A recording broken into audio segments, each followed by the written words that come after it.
तो गाइस एक बार फिर से स्वागत है आपका मेरे चैनल के अंदर। अभी मैं हूँ फिलीपींस की कैपिटल सिटी मनीला के अंदर और यहाँ पे भाई मैं आया था 2 दिन पहले। अभी मैं आपको इस वीडियो में सारी जानकारी दूंगा कि इंडिया से फिलीपींस आप कैसे आ सकते हैं, वीज़ा की क्या प्रोसेस है, फ्लाइट कौन सी बुक करें, वीज़ा ऑन अराइवल है कि नहीं है, सिम कहाँ से लें, हॉस्टल कहाँ पर बुक करें और क्या क्या इसका प्लान रखें, सारी जानकारी मैं इसके अंदर आपको देने वाला हूँ। तो इससे पहले मैं आपको सारी इन्फॉर्मेशन दूँ, मैं आपको दिखाना चाहता हूँ कि मैं अभी हूँ मेरे हॉस्टल के अंदर जिसका नाम है लाइमलाइट और उसके छत के ऊपर एक प्यारे से ब्रेकफास्ट का मैं यहाँ पे एंजॉय कर रहा हूँ। ये ब्रेकफास्ट वैसे इंक्लूडेड नहीं है, मैंने अपने खुद से लेके आया हूँ। पास में एक मार्ट पड़ता है उससे। ये कुछ ब्रेड है, बनानास है, ऑरेंज जूस, टमाटो सॉस और साथ में भाई ये यहाँ पे मैं कुछ काम वाम कर रहा था। तो ये कुछ मेरा हॉस्टल है और उसका नज़ारा मैं आपको दिखाता हूँ एक बार फिर से।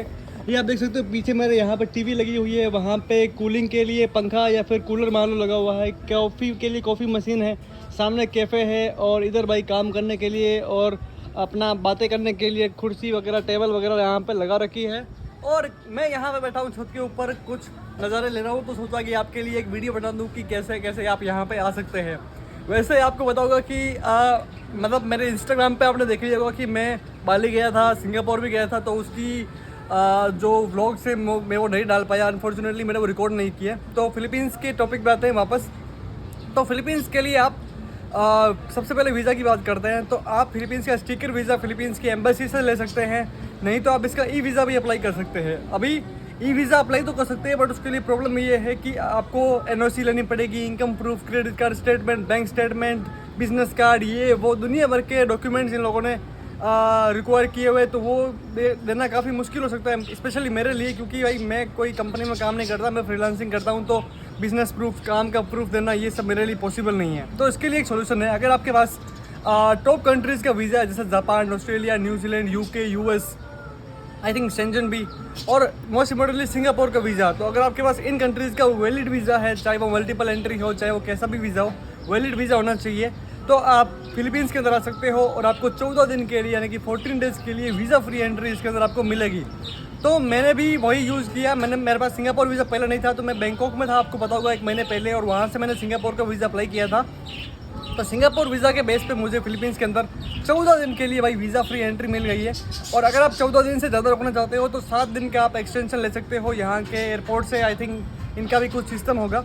तो ये रही बात वीज़ा की। अभी बात करते हैं फ़्लाइट्स की। तो इंडिया से भाई फिलीपींस के लिए डायरेक्ट फ़्लाइट्स अवेलेबल नहीं है, और अगर है भी तो भी उसकी शायद मेरे को जानकारी नहीं है। तो आपके पास जितने भी आप फ़्लाइट्स बुक करोगे ना इंडिया से फिलीपींस आने की, तो आप या तो मलेशिया में ले ओवर करके आओगे या फिर मोस्ट इम्पोर्टेंटली आप सिंगापुर में ले ओवर करके आओगे या फिर थाईलैंड में करके आओगे। तो ये प्रोसेस है। आप यहाँ से आ सकते हो। यहाँ की कैपिटल सिटी मनीला और यहाँ के एक और आइलैंड है सीबू, उनके लिए बहुत अच्छी कनेक्टिविटी है साउथ ईस्ट एशियन कंट्रीज से। तो यहाँ पे आप ऐसे आ सकते हो। फ्लाइट का फर्क अप्रोक्सीमेटली आपको 10 से 15 हज़ार के बीच में पड़ेगा वन वे का, और रिटर्न आपको आई थिंक 30 हज़ार तक पड़ जाएगा। तो ये कुछ प्रोसेस है। साथ में आप फिलीपींस आते हो तो जैसे थाईलैंड के अंदर कोई सिस्टम नहीं है, वीज़ा फ्री है। और मलेशिया के अंदर आपको पता होगा कि MDSC है, मलेशिया डिजिटल अराइवल कार्ड, और सिंगापुर के अंदर भी है SGSC यानी कि सिंगापुर डिजिटल अराइवल कार्ड। वैसा ही भाई यहाँ पे है अपना फिलीपींस के अंदर जिसको बोलते हैं E-ट्रैवल कार्ड। उसके अंदर आपको सारी इन्फॉर्मेशन देनी पड़ती है, आप कहाँ से आ रहे हो, वापस कब जाओगे, कितनी करेंसी ला रहे हो, कहाँ रहते हो, कहाँ पे आपका होटल है। तो ये सब इन्फॉर्मेशन आपको फिल करनी है और दैट्स इट। तो जैसे ही आप यहाँ के मनीला के एयरपोर्ट के ऊपर लैंड होंगे, आप इमिग्रेशन पे जाओगे तो आपको सबसे पहले आपका पासपोर्ट दिखाना पड़ेगा। और आप पासपोर्ट दिखाने के बाद आपको वो काफ़ी सवाल पूछ सकते हैं। वैसे मेरे से उन्होंने कोई सवाल नहीं पूछा, मैं आपको मेरी स्टोरी बताता हूँ कि मेरे साथ क्या हुआ। जैसे ही भाई मैं फ़्लाइट से लैंड हुआ फिलीपींस के अंदर, वैसे ही एक इमिग्रेशन वाला ऑफिसर था, कहीं वो और खड़ा था एक तरह से। वो मतलब जो फिंगरप्रिंट होता है ना, वो नहीं कर रहा था, कहीं और पे खड़ा था। उसने मुझे बुलाया, मेरे पास आओ। मैं पास गया भाई, उसने मुझे इतने सवाल पूछे ना कि मेरा मतलब कि जवाब देना ही भाई काफ़ी मुश्किल हो गया था। उसने पूछा कि आप कहाँ से हो, आप मेरा पासपोर्ट मांगा, आप क्या करते हो, कितना पैसा आप लेके आए हो, कहाँ से पैसा कमाते हो, क्या आपका काम है। तो ये सब इन्फॉर्मेशन भाई उसने मुझसे मांगी और मैं काफ़ी कंफ्यूज हो गया भाई, क्योंकि ये सब प्रूफ मेरे पास नहीं है। तो अंत में जाके मैंने उससे यही बोल दिया कि भाई मेरा फैमिली बिजनेस है, मेरे घर पे मेरे गांव में फैमिली की दुकान है और मैं उस दुकान में काम करता हूँ स्पेशली, और मेरे घर वालों से मुझे पैसे मिलते हैं। नहीं तो यार काफ़ी मुश्किल हो जाता है। मेरे पास सारे डॉक्यूमेंट्स थे, सब कुछ था, सारी इन्फॉर्मेशन मेरे पास थी। तो ये सब करके कुछ ऐसा कांड हुआ।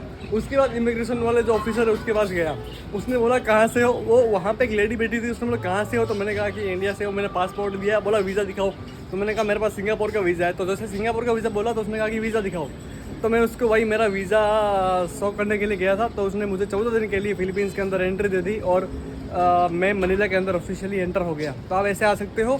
ये इसका कुछ प्रोसेस है। सिम कार्ड मैं कहता हूँ आप क्लूक ऐप से बुक करो, क्योंकि यहाँ पे भाई सिम कार्ड की प्राइसेस 5000 से 6000 के बीच में है, तो क्लूक ऐप से आपको बहुत सस्ती मिल जाएगी। उसका लिंक मैं आपको डिस्क्रिप्शन में डाल दूंगा, तो ये सब आप कर सकते हो और फिलीपींस के अंदर आसानी से आप एंट्री कर सकते हो। इसके अलावा कोई क्वेश्चन है आप मुझे बता देना, मैं आपकी इसमें हेल्प कर